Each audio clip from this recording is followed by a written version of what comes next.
Hola, ¿qué tal? Bienvenidos a Crónica de hoy, aquí en Creo TV. Hay muchas veces que hay personas que se preguntan que por qué hay que rezar a los santos, sobre todo quizá los hermanos separados evangélicos, pues como que no ven bien con buenos ojos eso de para qué hacen falta los santos si ya tenemos a Dios, a Jesucristo. Ni siquiera haría falta la Virgen María, que a fin de cuentas era un ser humano más como cualquiera de nosotros. Pero, sin embargo, al Señor sí le gusta que veamos en los santos ese reflejo de lo que seguramente Él quiera de cada uno de nosotros. De algún modo, son personas que han sido fieles al Señor, que se han dejado amar por Él y que han reflejado su amor a todos los hombres. Y por eso, seguramente al Señor le guste que nos fijemos en esos santos y que incluso son intercesores, interceden por nosotros. Por eso, en la Iglesia Católica rezamos a los santos y no pasa nada, y además lo hacemos con muchísimo orgullo. Es muy bonito ir a muchos pueblos y ciudades de cualquier rincón del planeta y de repente ves una ermita, de repente ves una estatua de un santo, una iglesia dedicada a tal otro santo. ¿Por qué? Porque a los católicos nos gusta, evidentemente, rezar a los santos, sabiendo que no estamos rezando a un superhombre, sino que estamos rezando a una persona que sencillamente se dejó transformar por el Señor, y por eso les honramos. Esto lo explica muy bien el padre Álvaro de Cárdenas, que es párroco en Madrid, y van a ver cómo nos deja claro por qué es muy saludable para un católico tener en cuenta y rezar a los santos. La Iglesia Católica celebra el Día de Todos los Santos porque es la memoria de todos aquellos hermanos nuestros que, terminada la peregrinación por este mundo, en su vida temporal, ya están gozando de Dios en el cielo, ¿no? De los bienes eternos. Y entonces, la Iglesia siempre distingue tres estados dentro de lo que es la comunidad de la Iglesia. Está la Iglesia militante o la Iglesia peregrina, que somos los que estamos en la tierra, y estamos en camino hacia nuestro destino, ¿no? Hacia nuestro fin último, que es la comunión plena y definitiva con Dios en su gloria, ¿no? Después están aquellos hermanos nuestros que han muerto en la amistad con Dios, reconciliados con Dios, pero no han terminado su camino de purificación, no están plenamente purificados y unidos plenamente a Dios en el amor. Entonces necesitan ese tiempo de purificación, ese tiempo de perfeccionamiento en el amor para poder acceder al cielo, ¿no? Y después está la Iglesia triunfante, la Iglesia gloriosa, que ya está participando después de esa purificación, si lo ha necesitado, está ya gozando de la presencia de Dios, ¿no? Entonces son como nuestros hermanos mayores, ¿no? Aquellos que ya están triunfando junto con Cristo, ¿no? De algunos de ellos sabemos que son santos porque la Iglesia los ha declarado santos después de un estudio concienzudo, ¿no? Largo, sobre todo en estos últimos tiempos, ¿no? Se requiere un examen muy grande de la santidad, de las virtudes, ¿no? Tanto en la antigüedad, que además algo más, pues, una canonización pública, ¿no? De los fieles, por ejemplo, y después se declaraban santos, pero ahora hay unos requisitos muy serios, ¿no? Y también milagros, ¿no? Para que puedan ser canonizados. El caso es que, uno, sabemos que están en la gloria, porque la Iglesia con la autoridad que tiene, que le ha dado Jesucristo, nos ha dicho que están en el cielo, y hay otra multitud innumerable, inmensa, de hermanos nuestros que no tenemos la certeza de que estén en el cielo, o tenemos una certeza moral por la vida que han llevado aquí en la tierra, aunque todavía no están canonizados. Celebrar el Día de Todos los Santos es celebrar nuestro destino glorioso, ¿no? Que nuestra vida no va a terminar en un sepulcro, no va a terminar en un trozo de tierra, no nos vamos a desintegrar y nos vamos a hacer unos con el cosmos y con la naturaleza, sino que nuestra vida está llamada a una plenitud en Dios, y que todos los deseos que tenemos en este mundo, todos los verdaderos deseos y los buenos deseos, se cumplirán y se culminarán, ¿no? Perfectamente en el cielo, ¿no? Entonces, celebrar la fiesta de todos los santos es celebrar, por un lado, a estos hermanos nuestros que ya han llegado, pero también es celebrar nuestra esperanza, de que lo que aguardamos es la esperanza de la gloria, el cielo, ¿no? La beatitud, la felicidad eterna junto a Dios. La oración por los muertos es un deber de caridad, ¿no? De amor, de solidaridad con ellos. Rezamos por las almas del purgatorio. Por los que están en el cielo no necesitan nuestras oraciones, han muerto ya para esta vida, pero ya están con Dios. Ellos no necesitan nuestra oración. Los que están condenados tampoco les puede llegar nuestra oración, es inútil rezar por ellos, ¿no? Como un niño que en un grupo cristiano cuando era pequeño rezaba por la conversión del diablo, ¿no? Vamos a por el jefe y si él se convierte se van a convertir los demás, ¿no? O sea, ya han dado un paso, una elección radical, definitiva para siempre, bueno, los demonios no se pueden convertir, y cuando llega la hora de la muerte, si la persona ya no se ha convertido, si no ha tomado esa opción por Dios definitiva, él mismo se autoexcluye de la salvación que Dios le ofrece, ¿no? Entonces, por ellos tampoco se reza, ¿no? O sea, no se reza por los muertos en general, ¿no? Aunque hablamos de la conmemoración de los fieles difuntos, son los fieles que han muerto en Cristo, o son los hombres de buena voluntad que aún sin conocer a Cristo personalmente, han seguido la voz de la conciencia en la que Dios siempre habla al hombre y han buscado el bien, la verdad, la justicia, ¿no? Los bienes fundamentales, ¿no? Entonces, sea tanto para los fieles cristianos como para los hombres de buena voluntad que hayan muerto reconciliados con Dios y habiendo tratado de vivir una vida justa, ¿no? Pues rezamos por ellos, por si necesitan terminar su purificación, y no la han terminado en esta vida, pues puedan alcanzar a través de nuestras oraciones esa intercesión que necesitan, ese apoyo que necesitan y puedan entrar en el cielo, ¿no? Entonces es un acto de amor, es un acto de recuerdo, de reconocimiento, pero no solo de un recuerdo nostálgico, ¿no? Que no olvidamos a nuestros difuntos y vamos al cementerio y rezamos por ellos y celebramos las misas, ¿no? Que también tiene este punto de no olvidarlos, sino sobre todo de interceder por ellos, ¿no? De una intercesión que es eficaz, ¿no? Que sabemos que es eficaz, ¿no? Y la Iglesia ora por los difuntos, siguiendo la tradición de Israel, y en este punto se apoya en la Escritura, ¿no? Hay un pasaje muy interesante en el segundo libro de los Macabeos, que han ido a la guerra, los Macabeos, y Dios les había pedido a todos que dejaran los amuletos, que no se pusieran amuletos como para protegerse del enemigo, ¿no? Y algunos de ellos desobedecieron este mandato de Dios y se fueron a la guerra con sus amuletos, ¿no? Entonces, después del combate, fueron recogiendo a los muertos y vieron que los muertos que habían caído del lago de los judíos llevaban amuletos, ¿no? Entonces eran hombres que no habían roto radicalmente con Dios, que no habían rechazado a Dios, que habían caído en la tentación de la idolatría y de poner su confianza en algo mágico como es un amuleto, pero no habían querido separarse de Dios, ¿no? Entonces eran hombres que no se podía esperar que fueran a la gloria, ¿no? Al seno de Abraham, de Dios Padre, ¿no? Y entonces Macabeo hace una colecta en todo el pueblo para hacer sufragios y oraciones por estos hermanos que habían muerto en estas circunstancias, ¿no? Entonces, con lo que daba a entender que creían en la vida eterna y en la necesidad que tenían esos hermanos de ser liberados de esa situación, ¿no? A la que les había llevado esa idolatría, ¿no? Ese punto de infidelidad con Dios, ¿no? Que necesitaban purificarse de eso, necesitaban liberarse de esto para poder acceder al cielo, ¿no?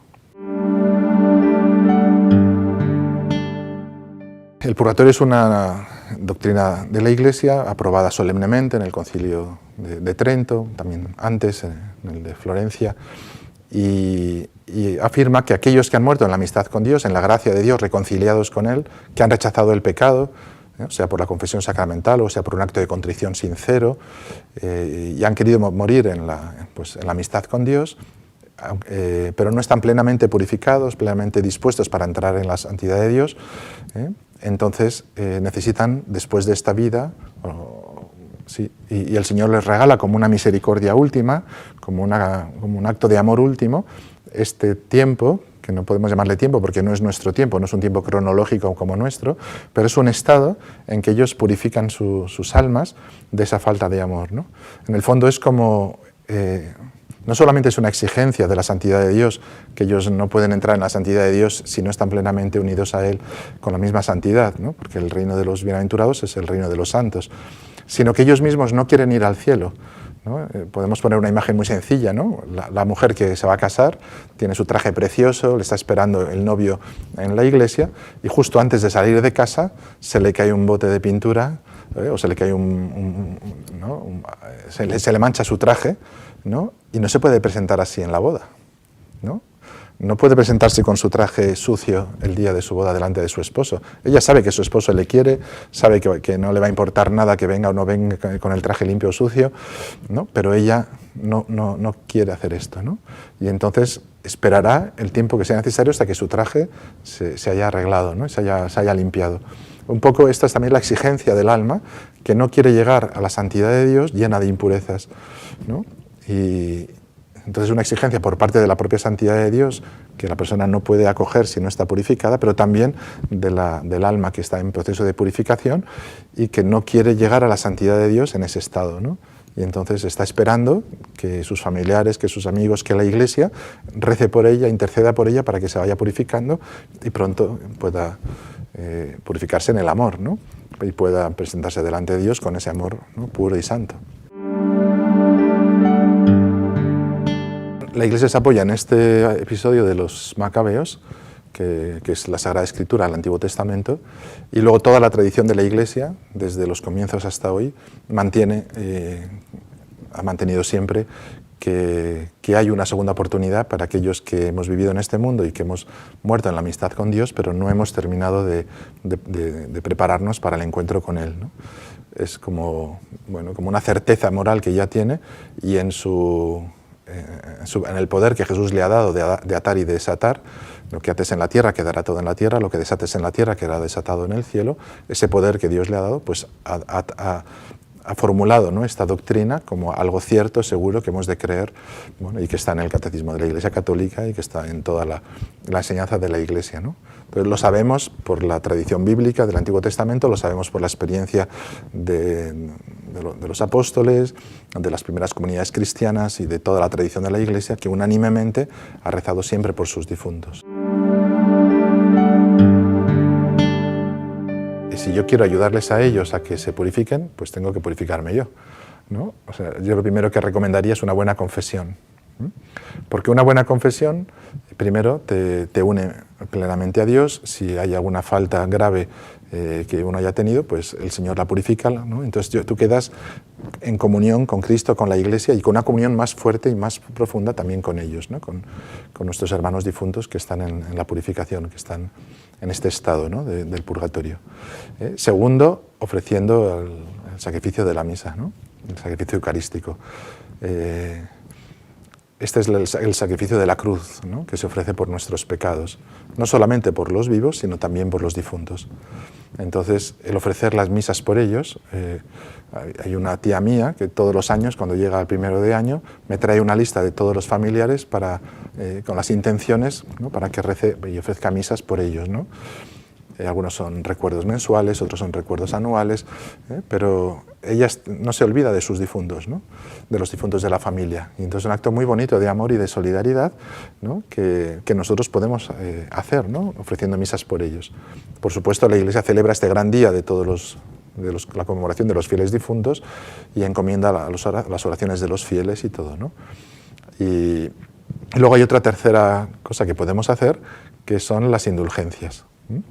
La indulgencia es un don que la Iglesia concede como administradora que tiene de los bienes de la redención, ¿no? Cristo ha muerto, su sacrificio es perfecto, Él nos ha redimido y ha dejado en depósito a la Iglesia ese poder de redención, ¿no? Y ella lo tiene que administrar. ¿Y cómo lo administra? Lo administra a través de los sacramentos. Lo administra, por ejemplo, en el bautismo, ¿no?, reconciliando a los paganos con Cristo e introduciéndolos en la comunidad de la salvación, en la Iglesia, en la filiación divina, ¿no? ¿Cómo lo hace? A través de la Eucaristía, ¿no? En la Eucaristía se nos hace partícipe de esa redención de Cristo, porque es el mismo sacrificio de Cristo que se actualiza en la cruz, ¿no?, que es nuestro banquete pascual, pero al mismo tiempo es el sacrificio de la cruz que ella realiza. Sin la Iglesia no se puede participar de este misterio, ¿no? Yo siempre les digo a mis fieles que es como un túnel en el tiempo, a través del cual podemos participar aquí y ahora, en este momento, de la vida y de la muerte y resurrección de Jesús, ¿no?, como si estuviéramos presentes en aquel momento. Por supuesto, a través de la confesión, ¿no? Yo te absuelvo de tus pecados en el nombre del Padre, del Hijo y del Espíritu Santo. Y en ese momento, esos pecados quedan remitidos, desaparecen por el poder de la oración de la Iglesia y por el poder que Cristo ha confiado a la Iglesia y que ella está obligada a distribuir, ¿no? Y luego hay una gracia especial, que es esta de la indulgencia plenaria, de la plenaria o parcial, ¿no?, que es ese tesoro de la salvación, ese tesoro de la redención, que son todos los méritos de Jesucristo junto con los méritos de la Virgen, y al que se unen también todos los méritos de los santos, todo el amor de los santos, toda la santidad de los santos, que es participada de Cristo, pero que colabora con Él para la redención del mundo. todo ese patrimonio, podríamos decirlo, la Iglesia lo administra. Y entonces, en momentos especiales, nos ofrece de ese patrimonio a través de una cosa que es la indulgencia. La indulgencia es la remisión de las penas, ¿no? El pecado tiene dos consecuencias, la culpa y la pena. ¿Qué es la culpa? La culpa es la gravedad del hecho, la ruptura que supone con la relación con Dios o con los demás al que le hayamos hecho daño, ¿no? Si yo te pego una paliza, se ha generado una culpa, ¿no? Yo soy responsable del daño que te he hecho, ¿no?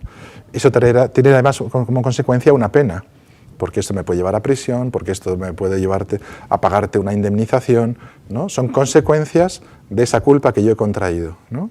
Entonces, a través de la confesión de los pecados, Dios nos libra de la culpa, nos libra de esa responsabilidad. Ya la culpa no existe, ¿no?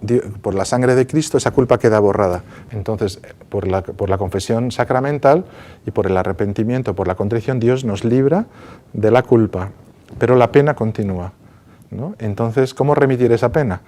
¿No? Entonces, a través de nuestra vida, de nuestro esfuerzo cristiano de todos los días, de nuestra lucha contra el mal, de nuestra oración, ¿no? De aceptación también de las contrariedades, de los sufrimientos que acompañan nuestra vida, podemos liberarnos en este mundo de esta pena.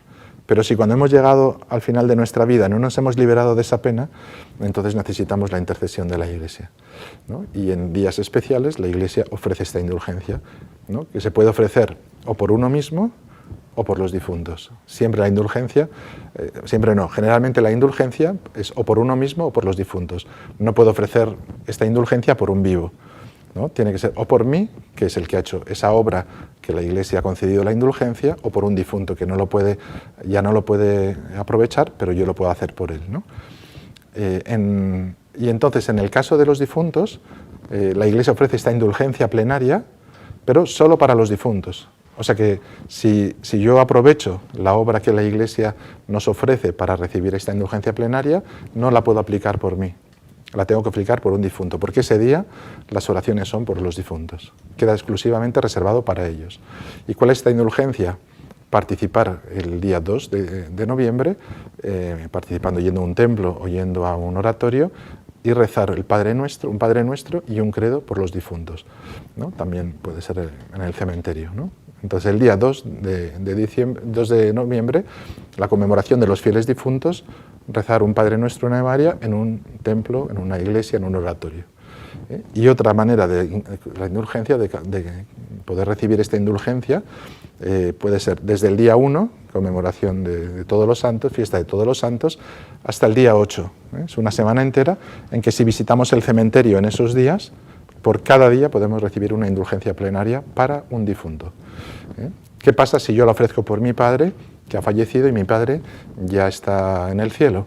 Bueno, pues esa oración, esa intercesión que yo realizo por él, como ya no la necesita, Dios la va a aplicar por alguien que lo necesite, ¿no? Y si lo estoy pidiendo por mi familia, pues lo aprovechará para hacerlo con el primer familiar mío que lo necesite, ¿no? Pero en todo caso, nosotros rezamos en general por las almas del purgatorio, y Dios va distribuyendo en su sabiduría y en su bondad, pues para ir librando a estas almas de esa purificación y salvarlas, ¿no? Las purifica en ese momento por nuestra oración, ¿no? y quedan libres del purgatorio, ¿no? Ya lo han visto, rezar a los santos no es lo mismo que superchería, que superstición, que llevar amuletos. Ojo con eso. Hay muchas culturas donde se mezclan elementos de la Iglesia Católica con otro tipo de elementos que son mucho más dañinos, que a lo mejor tienen una apariencia de bien porque llevan el nombre de un santo, o es una vela con una imagen de un personaje importante, pero cuidado, porque eso puede llegar a ser superstición. No tiene nada que ver la devoción auténtica a los santos, que es la que nos ha explicado el padre Álvaro de Cárdenas, con todo otro tipo de supersticiones, santería, todo tipo de desviaciones. En fin, ciñámonos a lo importante, que es la devoción a los santos. Eso sí que es bueno. El resto, desechémoslo porque no sirve. Les espero en el próximo programa de Crónica de Hoy, aquí en Creo TV.